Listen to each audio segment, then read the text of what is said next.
mode. All right, thanks. And we're recording? Okay, let's get started.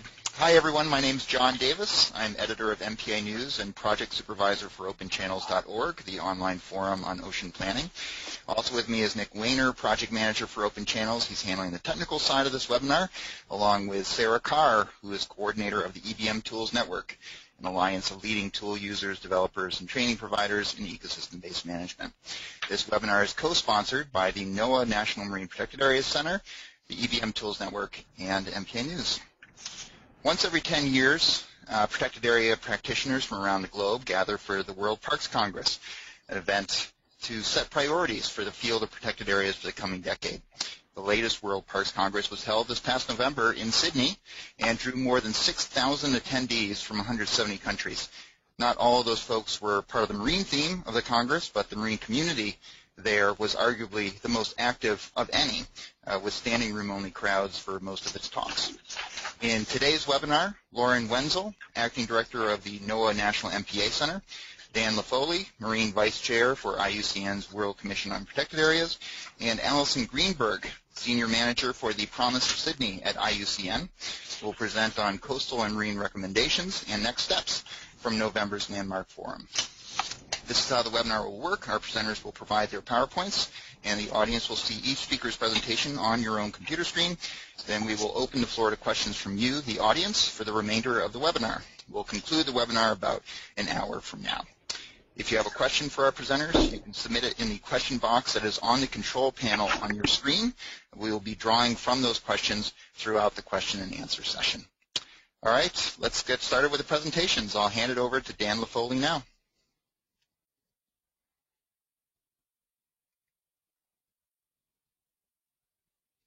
Do we have Dan? He is unmuted, so he should be able to talk. All right. Do we have Lauren? Yes, I'm here. Okay, good. I'm just going to see if Dan maybe muted himself on his side.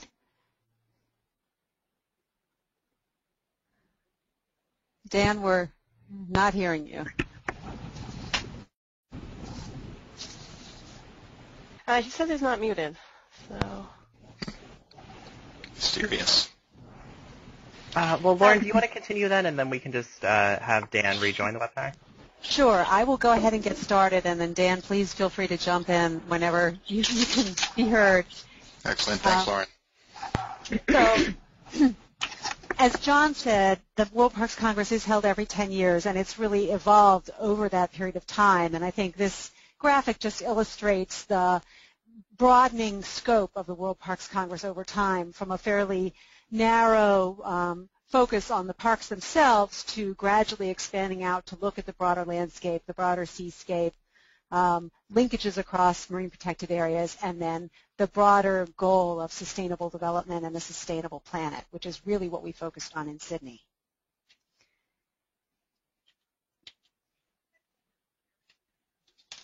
Now my screen doesn't want to advance. Just a second. And try minimizing it, Lauren, and then. Oop, here we go. Yeah. Okay. So the real focus of the World Parks Congress was on this catalyzing transformational change and looking at the sub-themes of people, parks, and planet. As you can see, these interrelated cogs, we're focusing on finding better and fairer ways to conserve natural and cultural diversity while involving people and responding to these broader planetary challenges of sustainability. And the way it was organized, there were 8 streams, and you can see them here, all across the Congress, dealing with pretty much the fundamentals of protection for or protected area science. And you can see here we're talking about reaching conservation goals, responding to climate change, improving health and well-being. Yes. You can hear me. We can. So I will let you continue here, Dan. Okay. I don't know what happened there. We had it all set up perfectly, and then the system must have reset itself. Anyway, it's a pleasure to be here, and I'll just continue with this opening section.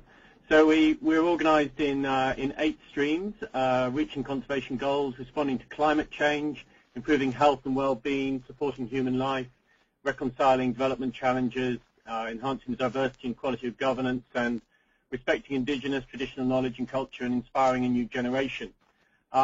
We also, alongside that, had 4 crosscuts. We can move to the next slide. It's being a little stubborn about advancing slides. Let me see what I can do. Okay, there we go. So 4 cross-cut themes, marine, world heritage, capacity development, and a new social compact. I think for us, it's been a major achievement in terms of the scaling up and visibility that was achieved by marine, but it also has been very, very challenging to deliver that. So one of the things we had to do is, in effect, form a relationship with each of the 8 streams, as well as the other 3 crosscuts, to make sure that marine was adequately represented within all those areas. And that took quite an effort. And if we go to the next slide, we'll explain a little bit about how that was done. So we had a marine crosscut management team, volunteer organizations that joined IUCN and WCPA Marine to make this happen. So NOAA, the Great Barrier Reef Authority, and the Department of Environment of the Australian government. And the planning, to give you an idea for this, the planning started a year and a half before. And by the time we were actually running up to this, we were meeting virtually every week, virtually on video conferencing across these countries, so late at night, early in the mornings, middays, to try and make this whole thing happen. And I would just at this point give a great personal thank you to the team that we had that enabled us to deliver at the scale we did. Next slide, please. I think one of the things that we set up quite early on was a simple framework to help us think about the promise of Sydney, and Lauren's going to come on and talk about that in more detail a little later. But we effectively created a simple framework to try and communicate some of the areas that we hoped we would both have recommendations but also inspiring solutions in. So it was about protecting more. It wasn't just about the Aichi targets. It was starting to think beyond that, starting to promote some of the thinking we might need. 2020 isn't that far away. It's evolving more. It's about connecting people and places. We've got much more yet to do there, many more dots, even within our own community, let alone outside, to bring people together, and investing more in terms of how do we invest in both the people and the places. So this simple framework enabled us to start communicating well before Sydney in terms of gathering together ideas and thinking. Next, please.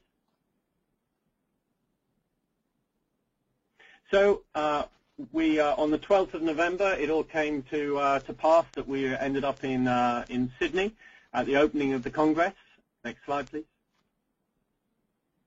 And just to give you an idea of what was achieved, the original idea was perhaps we might get 3,000 people there. Well, we ended up getting over 6,000 people, which surpassed everyone's expectations, 170 countries. We actually ended up with well over 200, in fact, around 225 marine and marine-related sessions, of which 136 were purely marine-focused. We had around 54 events in the pavilion, 23 side events, 5 Google Hangouts, and 4 lunchtime debates. So we tried to look at this time round at a much more ambitious scale to give space for people to have voices and all the particular issues they wanted to talk about, and also looked at a range of ways in which we could do this. Next slide, please. It also wasn't about just what happened inside the venue. It was also celebrating and bringing messages to the Congress as well. And perhaps one of the most inspiring things that I certainly saw, and I know it touched many people, was the Vakas coming from Kiribati, Cook Islands, Palau, bringing messages to the Congress. Next slide, please.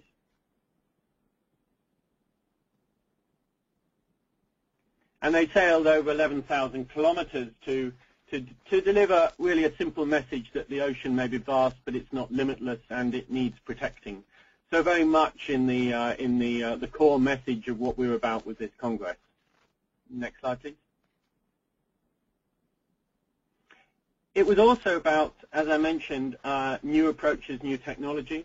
So we teamed up with Google and the Catlin Seaview, and before the Congress, well before the Congress, we actually worked with them to encourage them to shoot underwater street view for a number of locations around Sydney, up to 10 sites.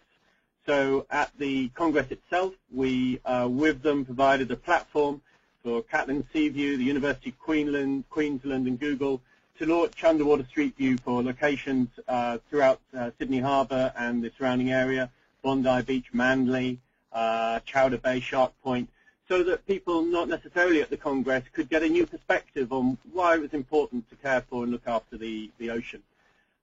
Next slide, please.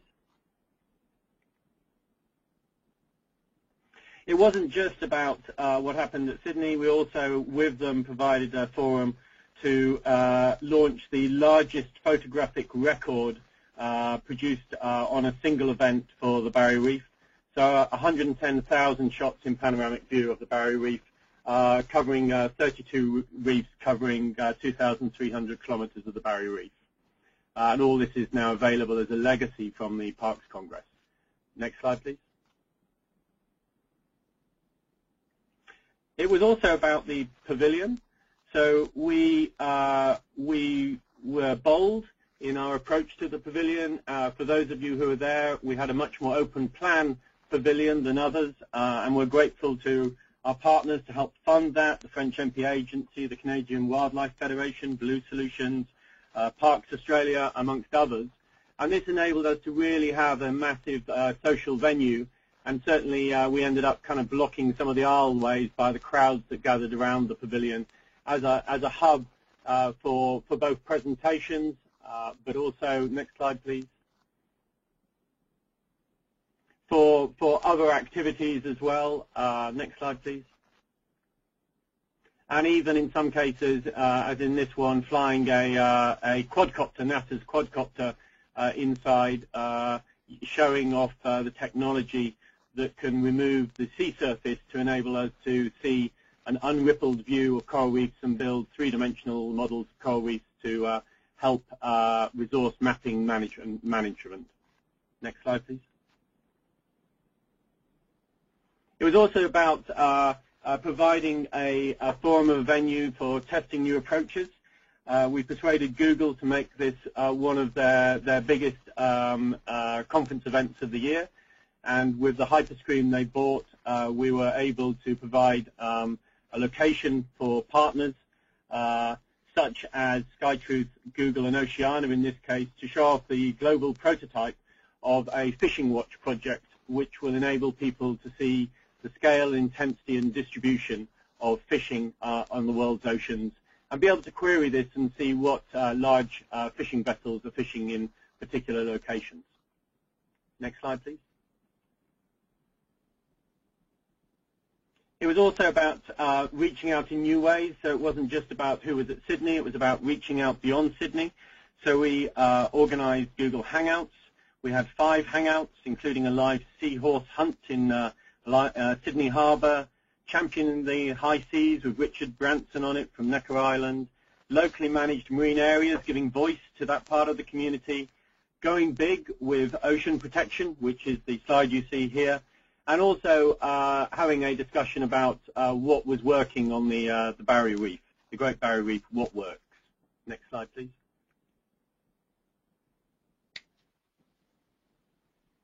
Working on it. Hang on.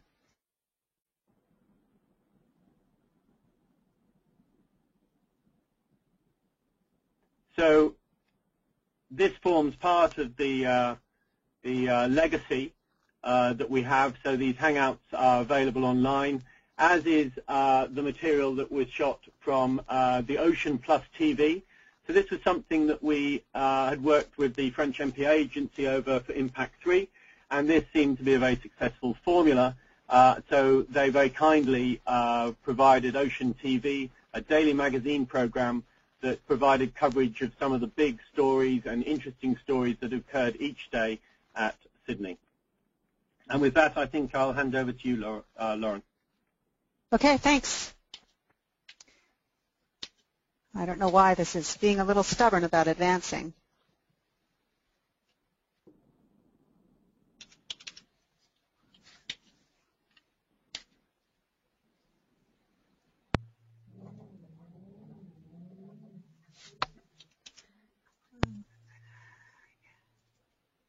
Okay, so we just also wanted to give a shout out to our colleagues at Parks Australia who did an amazing job in helping us plan the event, and also on the marine side, but also were the hosts of the entire World Parks Congress, and it really was a great event and a great showcase for all the wonderful things going on in Parks Australia.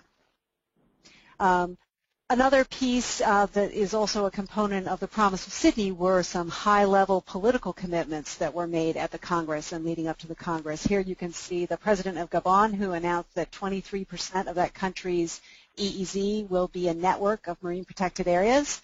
And on the right you can see U.S. Secretary of the Interior Sally Jewell and President of Kiribati, President Tong, signing an agreement to collaborate on MPAs in the Pacific. So these are just two announcements. There were actually a whole raft of announcements that were made, and there's a list of them on the Open Channels website for anyone who wants to go back and take a look at those. And so there was a lot of press coverage about these pledges and what they meant for the world ocean, which was really great to get that word out through the media. And then Dan mentioned briefly the lunchtime debates. We wanted to make sure that there was time to really have discussions about some of these bigger picture issues and questions. One example is, are marine protected areas in the right place? So that was one of the topics of our lunchtime debate, which was then later also promoted on this blog. And there were a variety of lunchtime debates, including questions about the management of the Great Barrier Reef, and questions about how to promote a collaboration and support for marine protected areas across the land and the sea, and a variety of other topics as well. It was also a great opportunity for people to have side meetings so that folks who were attending the Congress but were part of other organizations could take that opportunity to meet. So this is the Big Ocean Network, which are managers of very large MPAs that get together to share their experiences and develop best practices for how to manage these very large MPAs. One example is the Papahānaumokuākea Marine National Monument and the Great Barrier Reef Marine Park, as well as larger marine parks such as the Chagos Islands and others around the world. So this group met and has been working on some guidelines for very large MPAs that will be coming out shortly. And then this was also a side meeting of the Marine World Heritage Sites, which also met in Sydney.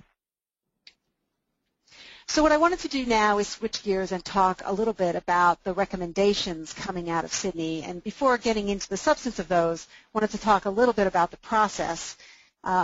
The marine theme felt really strongly that we wanted to tap into the experience of the marine community and hear from folks about what they thought should be in these recommendations. So we've really made an effort to reach out to the broader marine community throughout the process of planning for Sydney. There was a briefing back in June of last year to talk about just ramping up for the marine theme.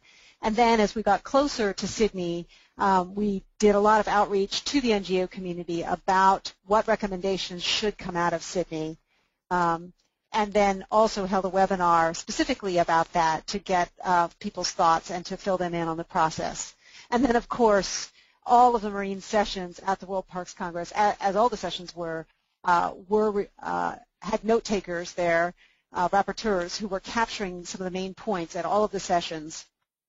And then, of course, as you saw from that picture in the pavilion, there were a tremendous number of informal discussions, throughout the pavilion and the sessions, on many of these questions about where should we be going as a global marine community. And then finally, following the Congress, we had a good, solid draft of our recommendations, and we did have some email follow-up with a lot of individuals to talk about further refining some of the questions and comments that people had. So there's been a lot of exchange around these, and we are now at a place where they're finalized, and we're going to be talking now about how do we move forward in making these recommendations happen. So what I'm going to do is give you an overview. I'm not going to go into detail about the wording of all of these, but these are all online. I'll make sure that you get the URL, and if any of you want to talk about them on this call, we do have the detail behind all of these, and we can answer any questions you may have about these.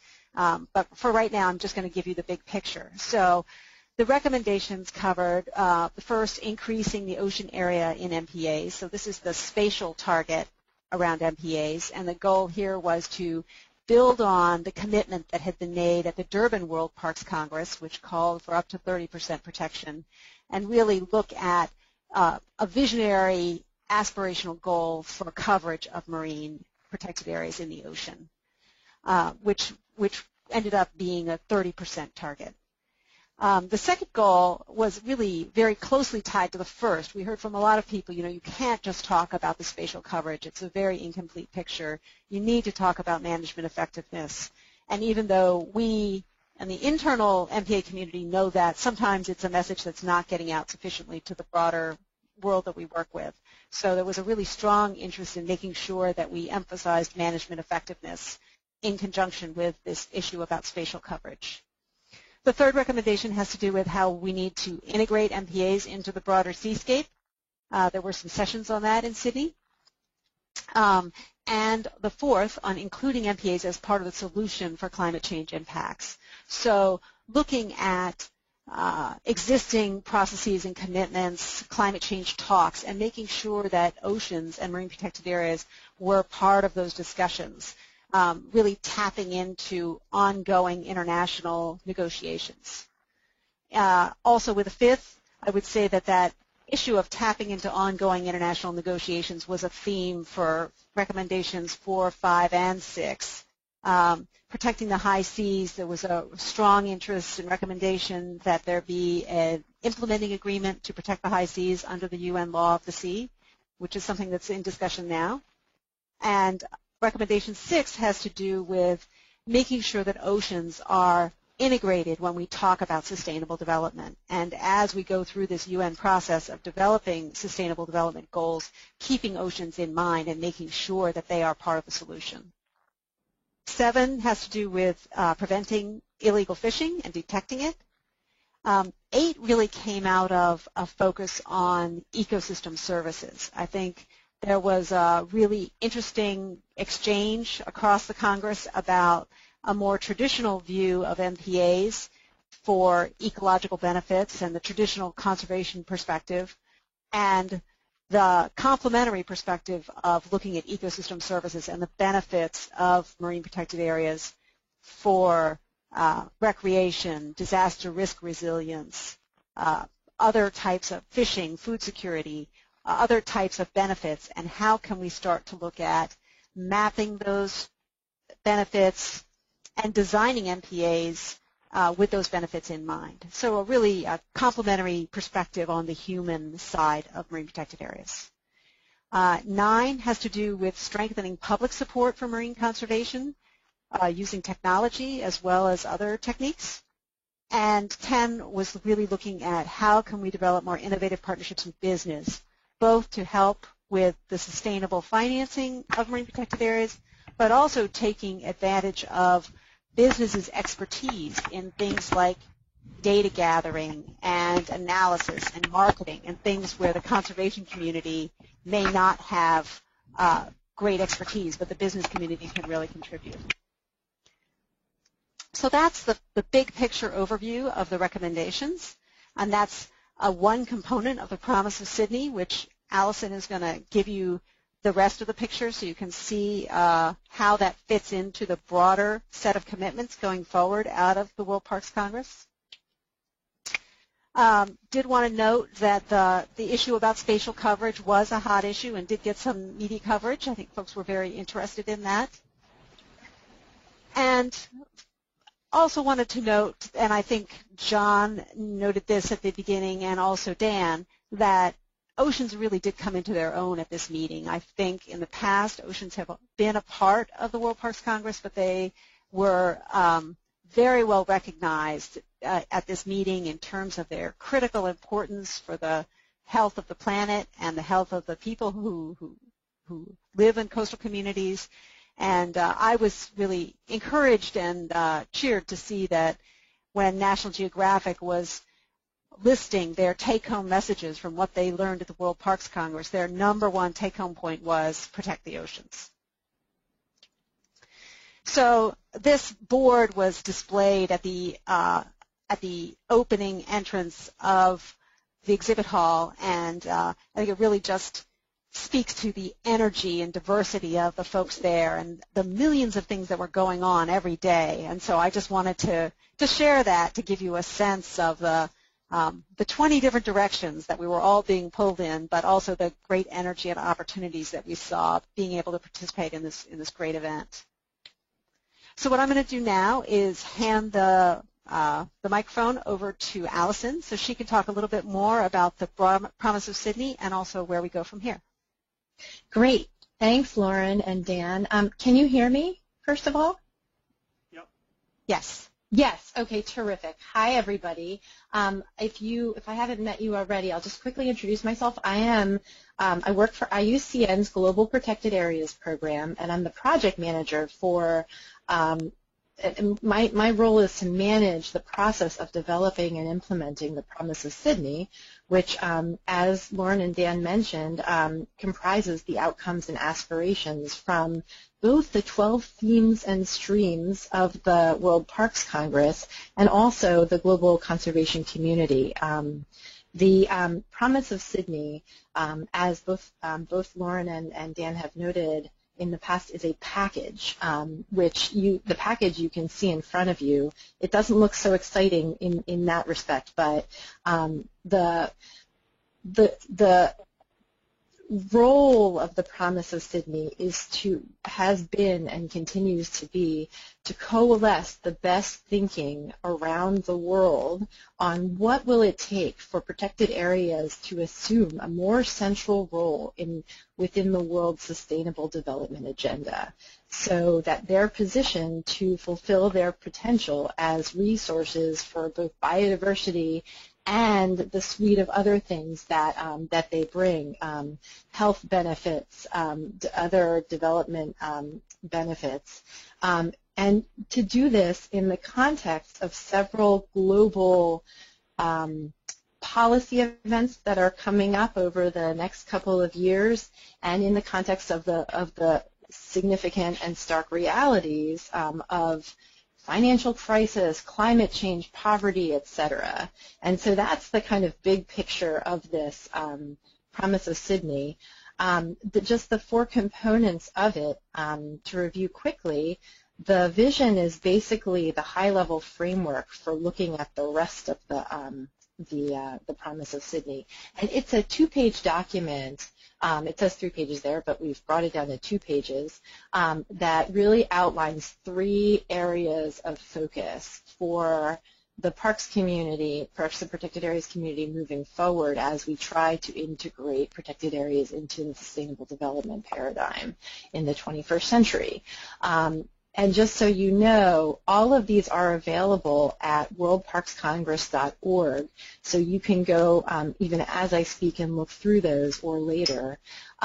If you go to worldparkscongress.org, in the middle you'll see the Promise of Sydney. You click on that and it'll take you to these 4 components.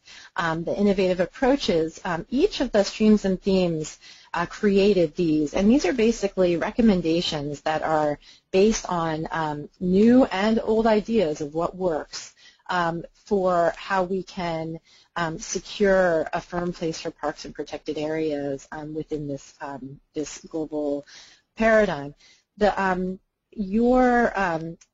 The innovative approaches contain a number of components, and most importantly, these recommendations that Lauren mentioned to you.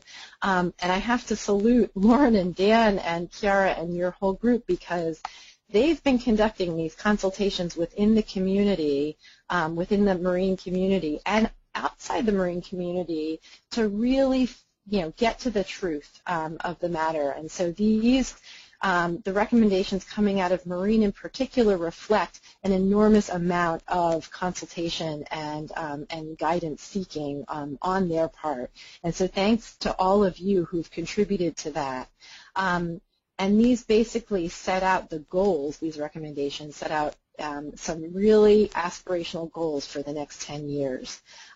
These were created as theories initially before the World Parks Congress, leading up to World Parks Congress, as Lauren mentioned, and they were reviewed and revised during the World Parks Congress with deliberations, based on deliberations from the group that was there, and now they're finalized, and again, they're online. The commitments, the third component, as Lauren noted, there were some pretty big commitments that were made during the World Parks Congress, very exciting. We'd like to consider that an initial round of commitments, and definitely the door is open to securing more.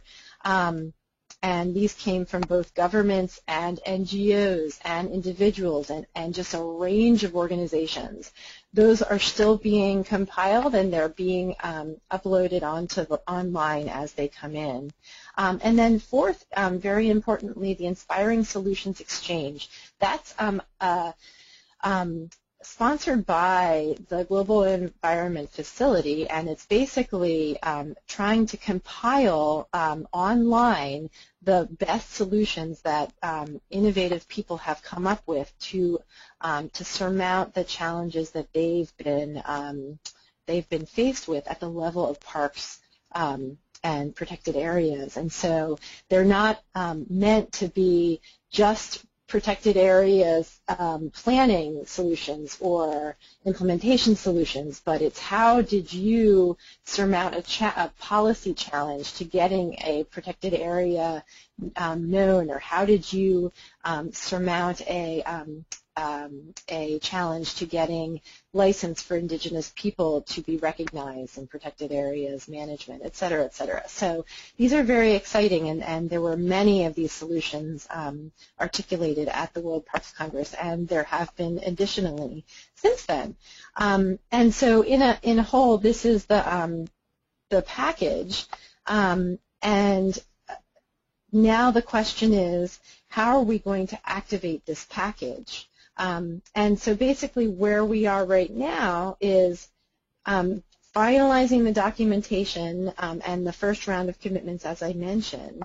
And I'm going through a process on behalf of IUCN for aligning the goals that what we call recommendations that came out of each of the streams and themes with the actual commitments, basically a mapping exercise in order to see where the big gaps are, where the implementation gaps remain, where are we covered.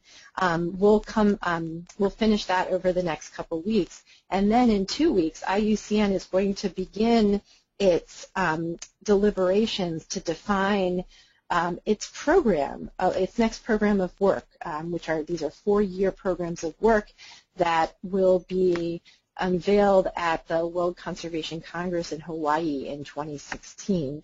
And what we're trying to do here with respect to the Promise of Sydney is begin to define where the IUCN will take on specific components with respect to marine or any of the other themes and streams, and where we need to have others come in and fill those gaps. And then what we'll do after that in February is begin to sketch out an action plan for implementing these recommendations and making sure that we're tracking these. So we're going to get together with the leaders of the marine theme, Lauren and Dan, and sketch out what that looks like. And the most and very importantly is, how are we going to activate this? So just a quick plea to all of you to think about what your role can be within this context, because we need all hands on deck. And I am going to stop there unless Lauren or Dan have anything else that they'd like me to address. But thank you for having me. So I will just go ahead and finish out the last couple of slides here. Thank you, Allison. Thanks, Lauren. once again, my computer is being stuck. Let me just, here we go. I think Allison mentioned the URL to reach the Promise of Sydney document, but here is the website here if for anyone who wants to go ahead and take a look at that, worldparkscongress.org/about and then Promise of Sydney, or you can just click on it from the main page. But as Allison mentioned, the vision document is there, and then for each of the streams and themes, there is the recommendations document called Innovative Approaches that you can also find online, so you can take a look at all of those. And then I also just wanted to highlight that there are going to be some major marine events coming up that we view as stepping stones for advancing some of these recommendations and some of the ongoing dialogue. There's going to be our Oceans Conference in October 2015 in Chile, the World Conservation Congress that Allison mentioned in September 2016, and then the International MPA Congress in November 2017, also in Chile. So we're definitely viewing these as milestones to help us push the agenda forward. So we'll stop there and look forward to your questions and discussion. Thanks, Dan, Lauren, and Allison. Again, this is John Davis, MPA News Editor. We now open the webinar up to the audience for the next about 23 minutes. If audience members have a question for our presenters, you can submit it in the question box. It's on the control panel on your screen, the webinar control panel, and we'll be drawing from those questions throughout this Q&A session. Question here with regard to recommendations from the different streams and themes. There was not direct coordination among the streams and cross-cutting themes at the World Parks Congress when it came to drafting your respective recommendations, and at least partly as a result of this, Stream 1 on conservation targets avoided including a specific percentage-based target for protected areas, whereas the marine theme called for 30% no-take protection, as you've noted in your presentations. In your opinion, which recommendation should take precedence for the ocean, and why?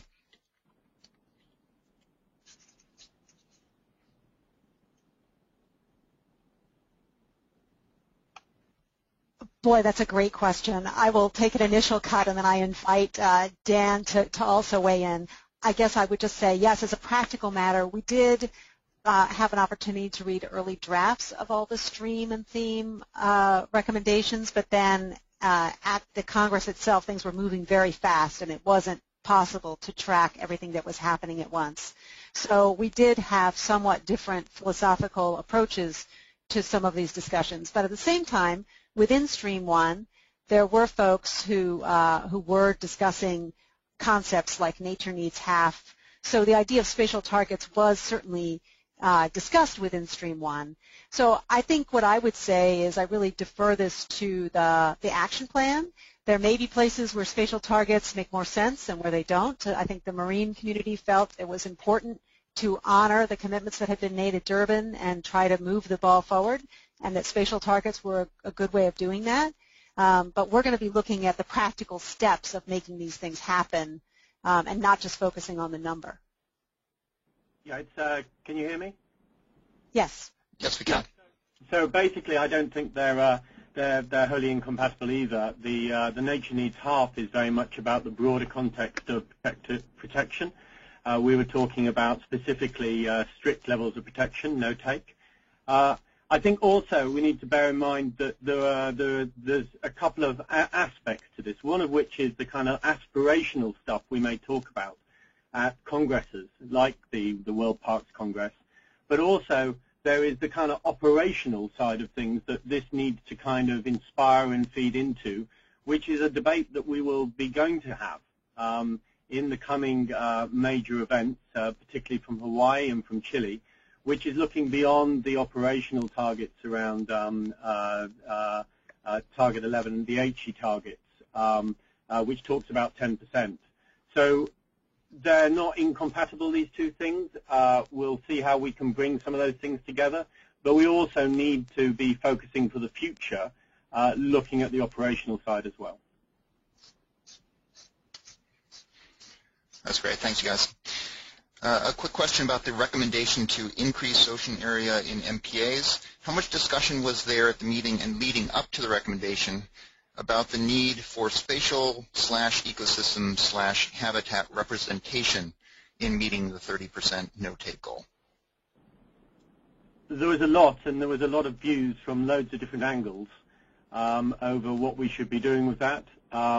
I think were concerns expressed that if you just have simple targets which don't dictate anything, you get into the area of kind of dangerous targets that you just count numbers, if you like, whereas there were strong views over the fact that we actually needed to be looking at location, ecosystem type, ecosystem services as well. With all these things, that you end up, I think, with the balanced, best view you can come up with, bearing in mind what we've said at previous congresses. But certainly, there is a need to look at this functionality, these services within these targets. Excellent, thanks.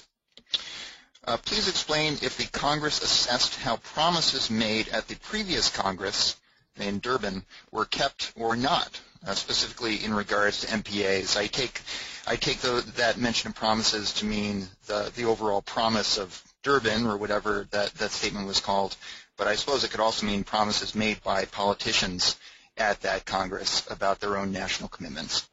So if I take a lead on that, perhaps Lauren come in. So there were commitments made at Durban that were absolutely followed through. This was where we first started talking about high seas conservation. This is where we started to talk about doing stuff about marine world heritage, not just world heritage on its own. And everyone will have seen the tremendous blossoming in just those areas. The way the messaging was encapsulated at Durban was in something called the Durban Accord, which was perhaps, if you like, a less structured approach than we have this time round.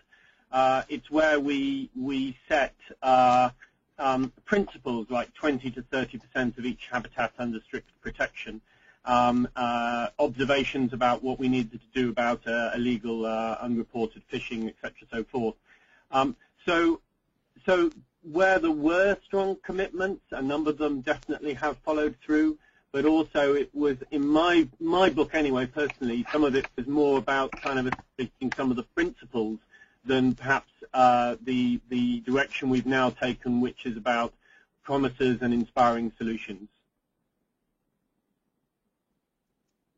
Lauren, do you want to add anything? No, I think you've covered it well.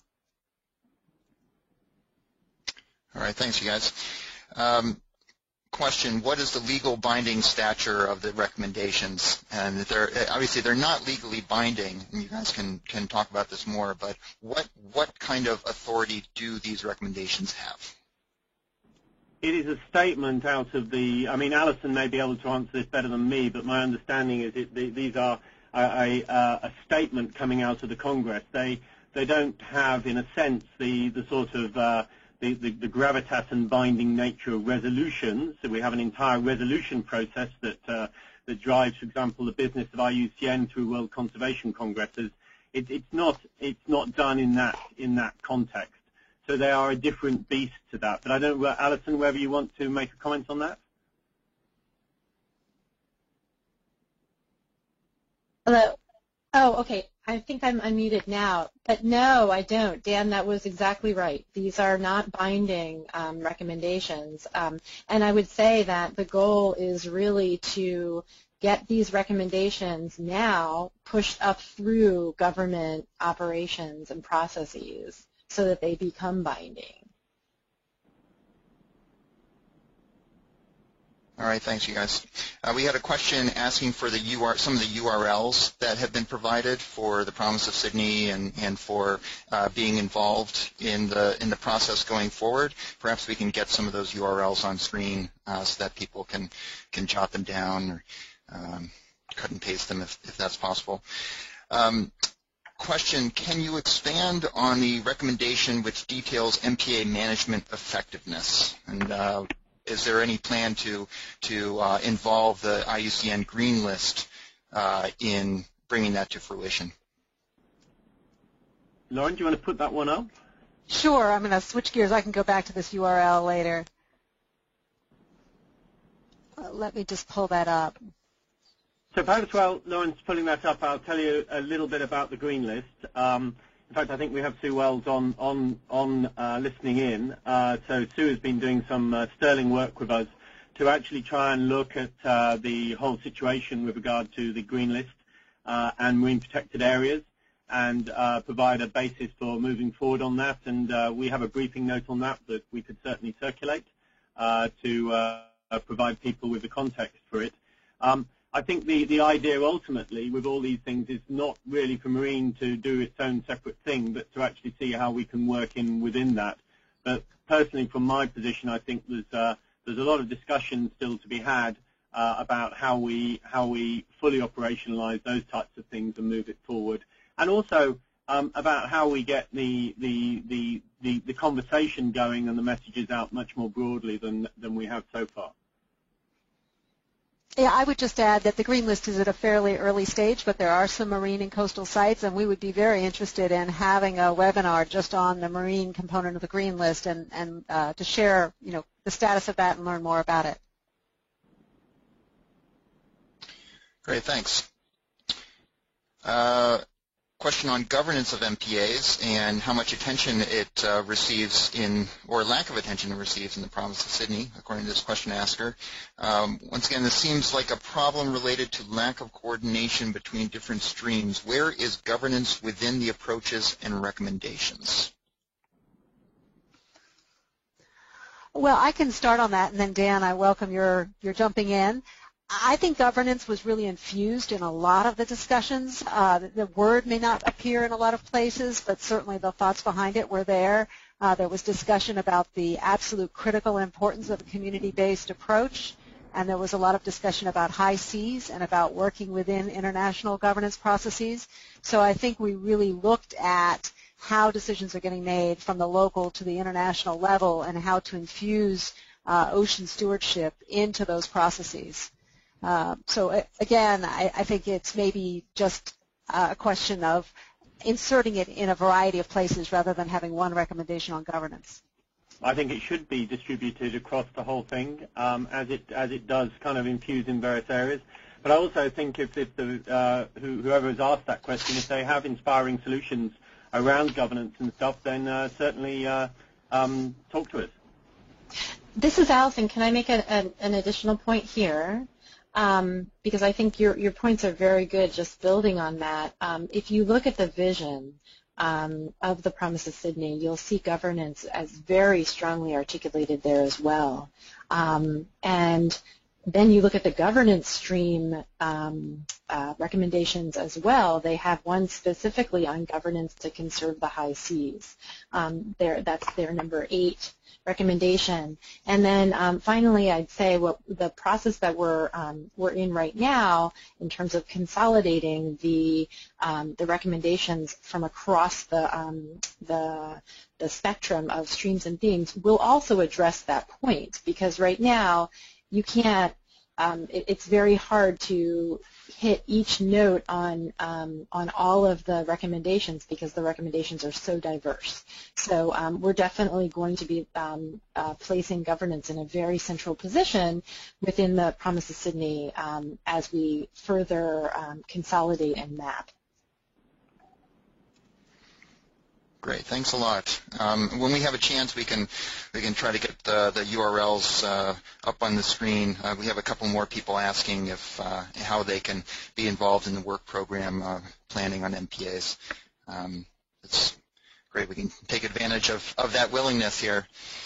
A question on regional seas. Considering the major role UNEP regional seas programs and conventions play in ocean conservation, in particular through regional cooperation, was there any specific discussion on their role within the Promise of Sydney?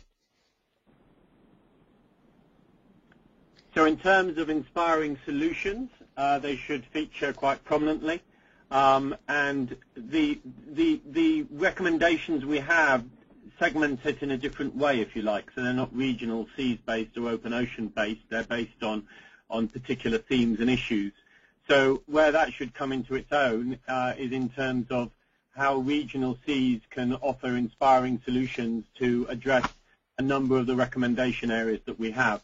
And I think, we will get to that stage. As Alison says, we're kind of in process at the moment, looking at the analyses just across the innovative approaches, but we'll also need to look and see how we can build on inspiring solutions and commitments using platforms like Regional Seas to help deliver this in the future.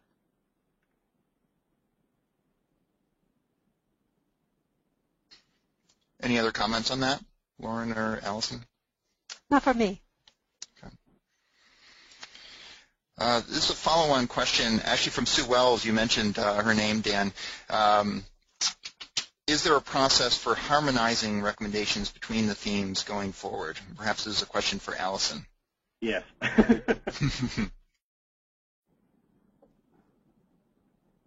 Can you hear me now? Yes. Sorry, I was muted again.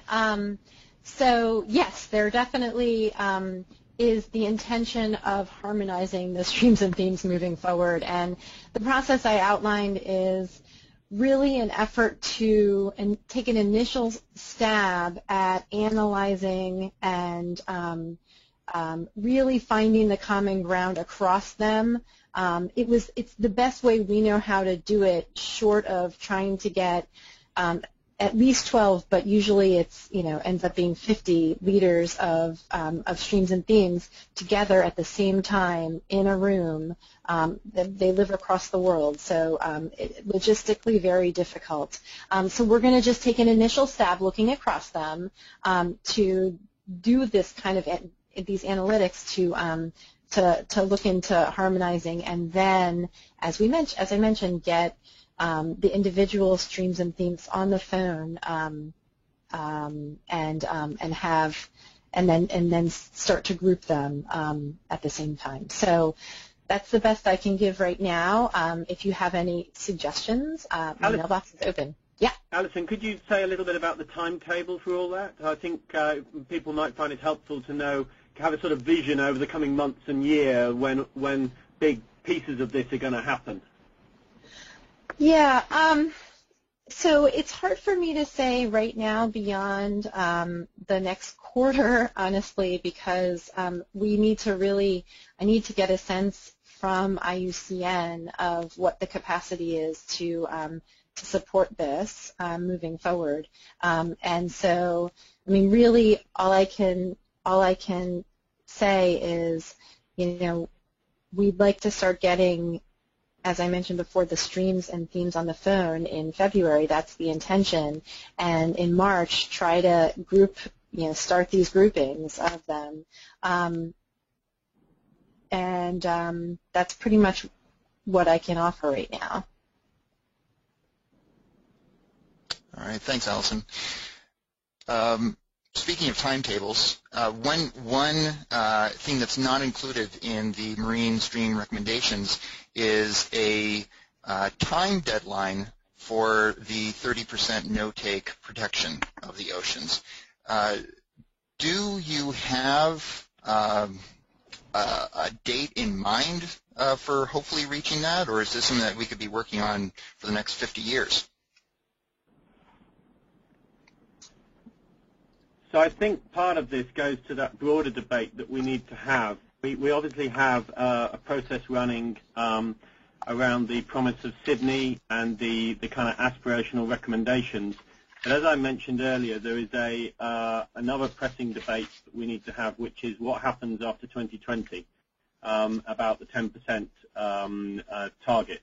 And I think where this really needs to come into play is having that kind of ambitious feel behind things to look at what we then need to do through the CBD and other processes to put in place a new vision for what countries should sign up to do these things. I personally, sitting where I am, knowing what I know about the multiple stresses affecting the marine environment, the direction of a lot of the indicators, we need to be doing this in a very ambitious way and very soon. There wasn't agreement, which meant that we didn't really weren't able to put a timeline, but I would be personally saying we need to be doing these things by 2030. Well, and just to add to that, 2030 was the original date that was discussed in an earlier draft of the recommendations, and then to be consistent and just in terms of the way the documents were being produced, there's a section called interim targets that actually assigns dates.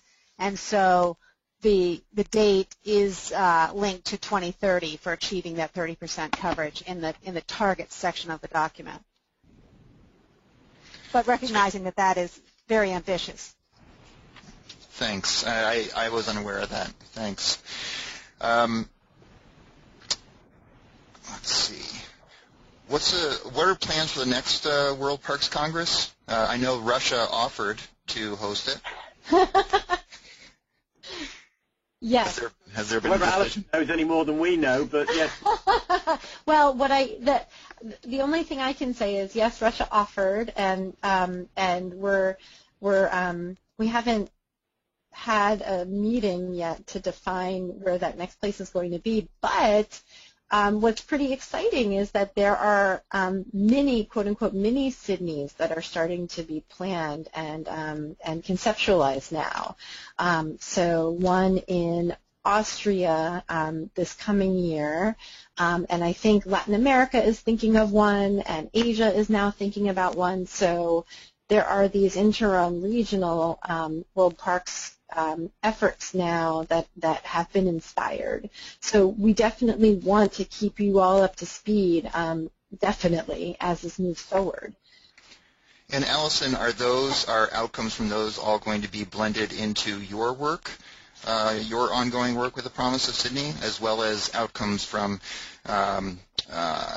development and climate fora and other fora that are kind of related to marine goings-on?